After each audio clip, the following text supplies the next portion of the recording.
If you're watching this video, hopefully you've already seen the video for number 1 and 2. In order to add and subtract rational expressions, you need a common denominator. Sometimes the denominators are not the same. In order to make them the same, it can help to factor the expressions first. Then, the least common denominator is the product of each factor common to the expressions and non-common factors. So we're going to spend some time just focusing on getting that common denominator, and that common denominator is based off of this keyword, that least common denominator. So we're going to do that for 3, 4, and 5. So let's look at number 3. Find the least common denominator for 1 over 2x and 1 over 3x squared. So what are my denominators here? They are 2x and 3x squared. Step 1 says to factor the denominators. So if I want to factor 2 and x, there's not really a whole lot I can do there. It's really just 2 times x. You could also write it like this, same thing. And then for 3x squared, 3 is already prime, but x squared is x and x. Step 2, identify common factors and non-common factors. So that means I'm going to compare the top and the bottom. What do they both have?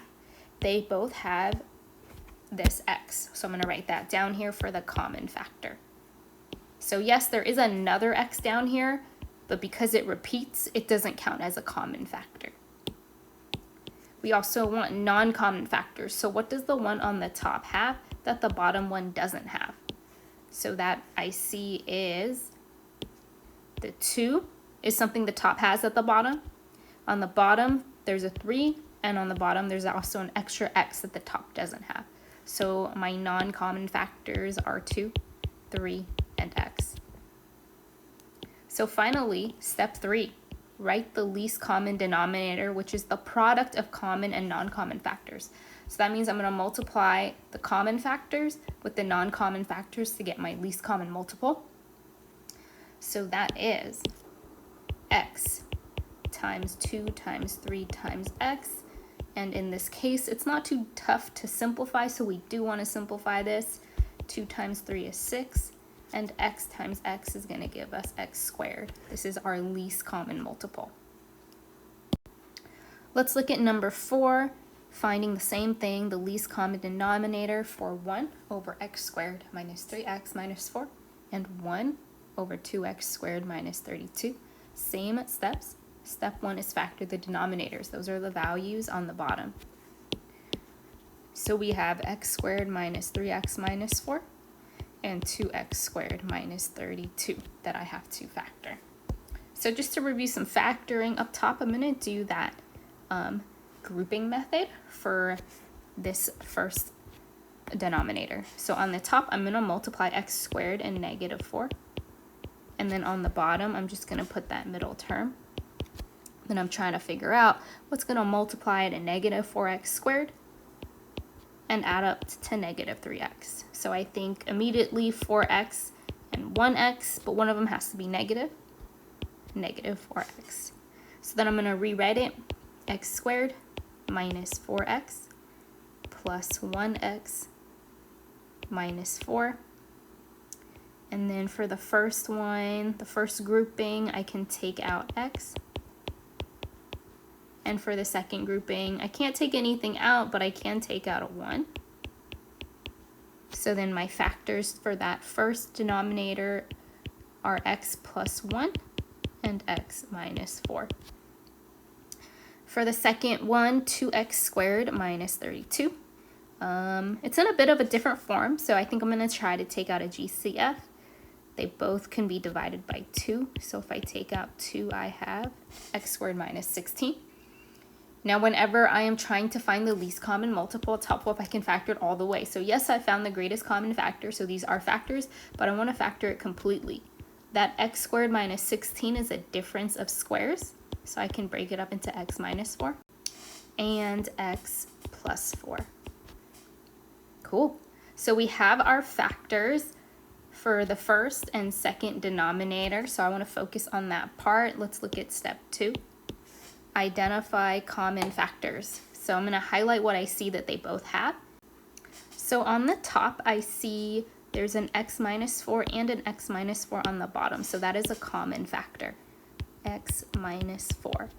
And then everything else is a non-common factor. So the things they don't have in common are x plus 1, 2, and x plus 4. So those are our non-common factors. So I'm going to write the x plus 1. I normally like to put coefficients, the 2 in the front. And then my least common denominator is going to be the product, everything multiplied together. So 2 times x plus 1 times x plus 4 times x minus 4. So that is the least common denominator that I would need for number 4 if I were to add or subtract them. So we're just focusing on getting the least common denominator today. We're not going to add and subtract yet until next time. So let's go ahead and also find the least common multiple for number 5, or the least common denominator. So again, step 1, factor our denominators, x squared minus 9 and 3x squared minus 9x. So again, just like above, this is a difference of squares. It's going to break up to be equal to x minus 3 times x plus 3. For 3x squared minus 9x, let's see if there's a GCF first. They both have x and 3, so they both have 3x. And then it becomes x minus 3. Step 2, identify common factors. So again, I'm looking at what they both have on the top and the bottom, and they both have x minus 3. And then what is remaining is usually what the non-common factors are. That's the thing they don't both share. So they do not share an x plus 3.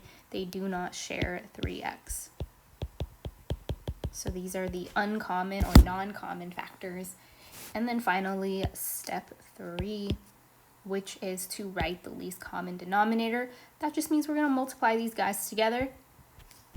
3x times x plus 3 times x minus 3, and there we go. There is our least common multiple for this one.